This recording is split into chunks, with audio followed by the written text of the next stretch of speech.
Pasien gel sabang pumkhat swak thak in quan sung pasien gom sa te mi in khet ke he chẳng pelo ina mona mai sak den ina lung kit toak diam diam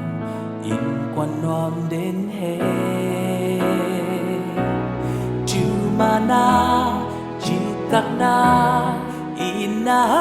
pum kharizo dahun nop hun thoa khomin si dong it na ki den he lung damin khut kilen nun nuam kun khwa so ta he pasian it na in sung toam den he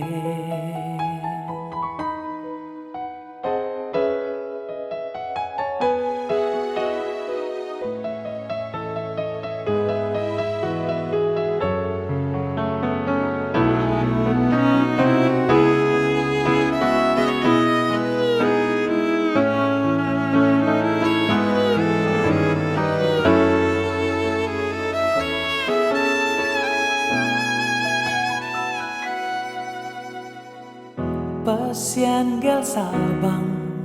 pumkhat swak thak in quan sung pasien gom sa te mi in khen ke he chẳng pelo ina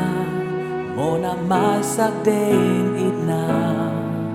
lung kit toak diam diam in quan nom den he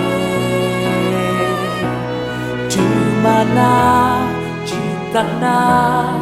ina pum kharizo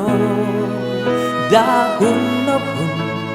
thoa khomin si dong it na ki den he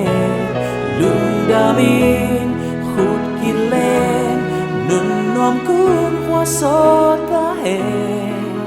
pasian it na in sung toam den he mana citak na ina pum kharizo dahun nop hun thoa khomin si dong it na ki den he lung damin khut kilen nun nuam kun khwa so ta he pasian it na in sung toam den he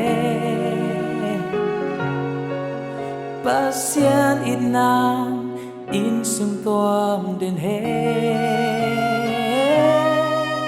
pasien it nam